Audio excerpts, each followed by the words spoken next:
Welcome to the Social Lens and thank you for watching. In a dramatic turn of events in South Africa's political landscape, the Economic Freedom Fighters, EFF, leader Julius Malema revealed the strategic moves and intense negotiations behind closed doors with African National Congress, ANC, President Cyril Ramaphosa. This high-stakes political chess game unfolded against the backdrop of a historic electoral outcome where, for the first time in 30 years, the ANC failed to secure a majority in the National Assembly. The ANC's response, a proposed Government of National Unity, GNU, has set the stage for a series of coalition talks with various political parties. The ANC's loss of majority in the recent elections marks a pivotal moment in South African politics. For decades, the ANC has been the dominant force shaping the country's political, social, and economic trajectory. The recent elections, however, underscored a significant shift in the political landscape, with voters expressing discontent through the ballot box. This shift has necessitated a new approach to governance, with coalition politics becoming the order of the day. The ANC's proposal for a government of national unity is a strategic move to stabilize governance and ensure continued leadership despite their reduced mandate. This proposal has opened the door to intricate negotiations with other political entities, including the EFF and the MK party. Each party brings its own set of demands and expectations to the table, complicating the coalition talks. In a bold and calculated move, Julius Malema has outlined the EFF's terms for supporting the ANC in the coalition government. Speaking just hours before the first sitting of the National Assembly to elect new leadership, Malema disclosed his direct engagement with Ramaphosa. The EFF's primary demand is for the ANC to back their candidate, Veronica Mente, for the position of Speaker of the National Assembly. In return, the EFF would support the ANC's candidate for president.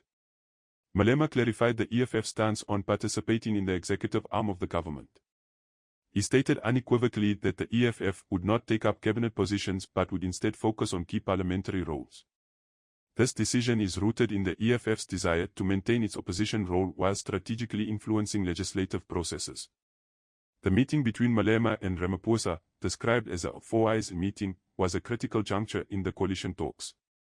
Malema presented the EFF's demands, emphasizing the need for the ANC's support for Mente as Speaker.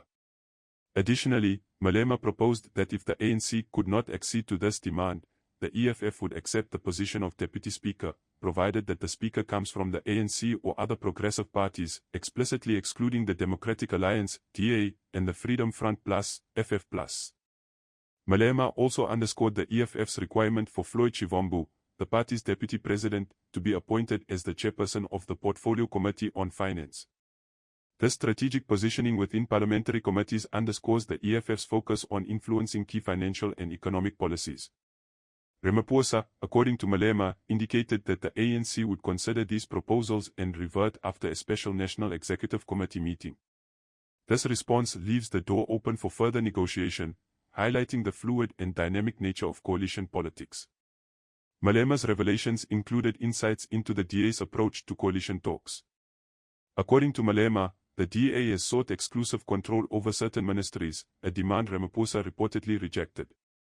This insistence on specific ministries highlights the DA's strategic priorities but also underscores the potential friction within a GNU that includes multiple parties with divergent interests.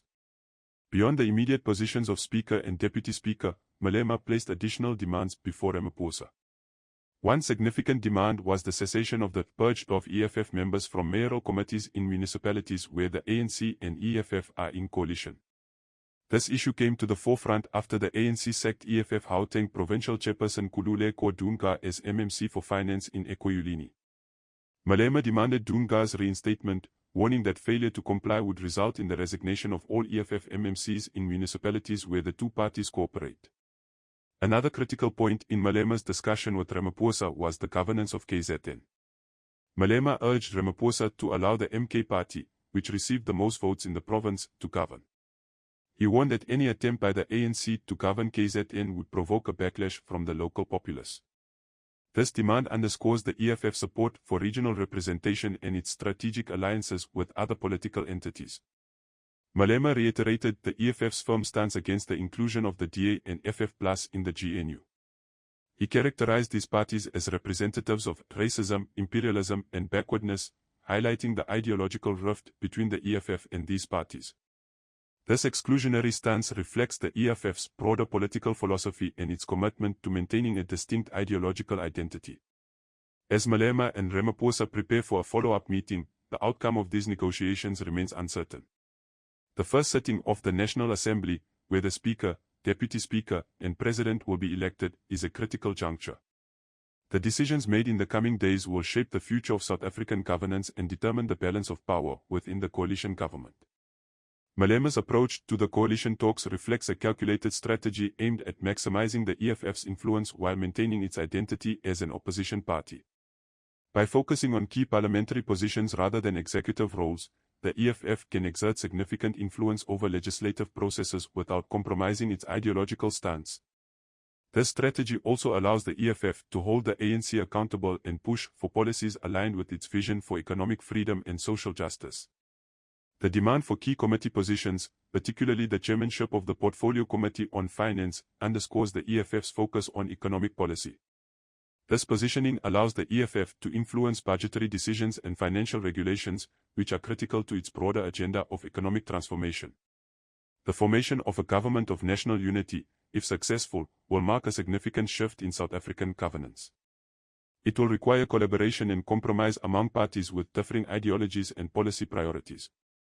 This collaborative approach could lead to more inclusive and representative governance, but it also poses risks of instability and conflict. As South Africa prepares for the first sitting of the National Assembly, the political landscape remains uncertain. The outcome of the coalition talks and the subsequent elections for Speaker, Deputy Speaker, and President will shape the future of the country. The decisions made in the coming days will determine the balance of power within the government and set the course for South Africa's political and economic trajectory. The next steps in this intricate political dance will be closely watched by South Africans and the international community alike. The ability of the ANC, EFF, DA, MK Party and other parties to navigate these negotiations and form a stable and effective government will have profound implications for the country's political stability and socio-economic development. The coming days and weeks promise to be a period of intense political activity, strategic maneuvering, and, ultimately, a redefinition of South Africa's political landscape. If you found this video informative, please click the like button and consider subscribing to the channel. Until next time.